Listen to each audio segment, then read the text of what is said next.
Good morning, 11th U.S. history. I'm going to talk you through a little bit about fighting World War I and then the effects of World War I. So just a quick review. Remember, World War I started because of nationalism, the assassination of Archduke Franz Ferdinand, alliances, right? If you beat up my friend, then I have to join the fight. So it gets all these countries involved in the world.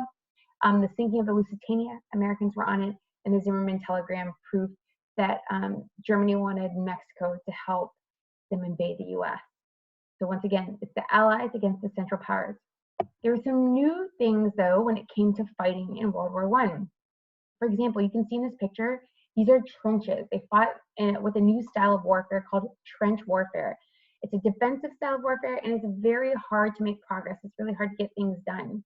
Here's some other firsts for fighting World War I. Barbed wire, you can see they would put up in front of their trench to funnel the attacking soldiers to where the guns were to make sure they could kill as many people as possible. There was chemical warfare. You can see this kind of yellowy gas. It's called mustard gas. And mustard gas was a terrible weapon. If you breathed it in, it blistered your lungs and caused them to bleed. It caused blindness. And so you would either, blindness was the most common result of mustard gas, of being exposed to it. And another result was death, right? You kind of drowned in your own lungs. So they used biological warfare.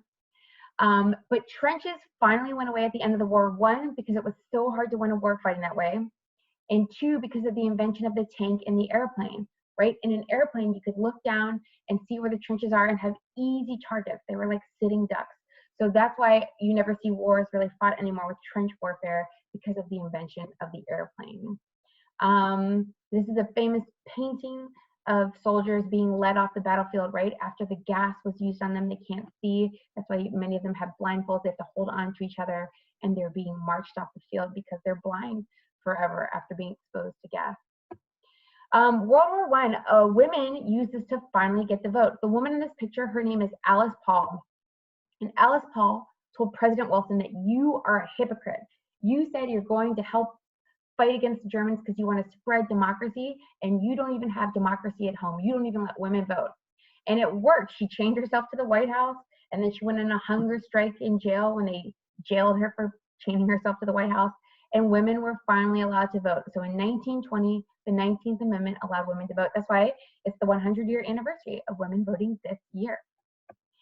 Another result of World War I is this idea of Americanization. So America helped win World War I, but a lot of people were bitter. They felt like they didn't gain anything from it, that there was all this loss of life, but nothing really changed. America didn't gain any new territory. And they felt like, what was the purpose? And so there's a lot of pressure for immigrants to act American, because Americans are anti-immigrant right now. They don't like foreign things after World War I. And so if you were German, you didn't call a hamburger anymore in America. You called it a Liberty sandwich. They were trying to Americanize everything. You were supposed to leave your old ways behind and become American. So you feel like it's seeing this little cartoon, right? European, Latino, Jewish, Muslim, this idea that you leave your old culture behind and you become American. There was a lot of pressure to do that during World War I because of anti-immigrant sentiment. So the melting pot idea is that you leave your old culture behind and act American. In fact, if you worked at the Ford factory, the sociological department would send someone to your home, and if they saw you cooking traditional food, so let's say I was Latino and we're having arroz and frijoles and we spoke Spanish in our house, I would get fired from my job. They didn't want people keeping the old ways, they called them. So you could literally get fired for not acting American. We talked about they didn't like Germans, right? Because Germans had started the war. So they called hamburgers Liberty sandwiches because hamburger is a German word. The hamburger was invented in Germany. Also, what became popular was this thing called eugenics.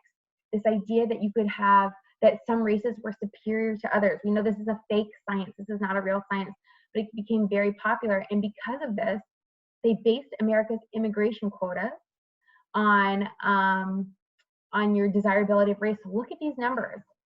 If you were from Great Britain and Northern Ireland, they would allow 65,721 immigrants.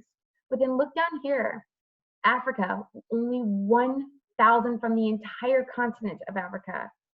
From Asia, literally 0. They thought Asians were so undesirable. The quota for immigrants allowed to immigrate to America was 0 for Asia. So this fake science, eugenics, was what America based its immigration quotas on. And this eugenics will also inspire Hitler, right, later on in World War II. Another effect of World War I is the Great Migration. So all these men have left to fight in the war, which has freed up all these skilled jobs up north. So African Americans are taking advantage of this. They have not had access to skilled jobs in the South. So over 500,000 African Americans leave the South and they move to places like Chicago, New York. Maybe you remember this painting from my room. It's documenting this huge movement to, one, get better jobs, two, have better chances in education, escape Jim Crow, and three, escape lynching. So we see this mass movement. And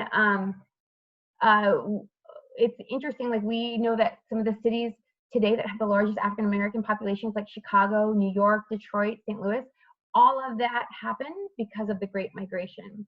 And Du Bois had encouraged African Americans to fight in World War I, just like in the Civil War, right? The African American soldiers literally changed the war. They changed Lincoln's heart, and he wanted to give them suffrage. So Du Bois thought, let's do this again. Maybe America will change Jim Crow, but they didn't. And they were forced to serve in segregated troops.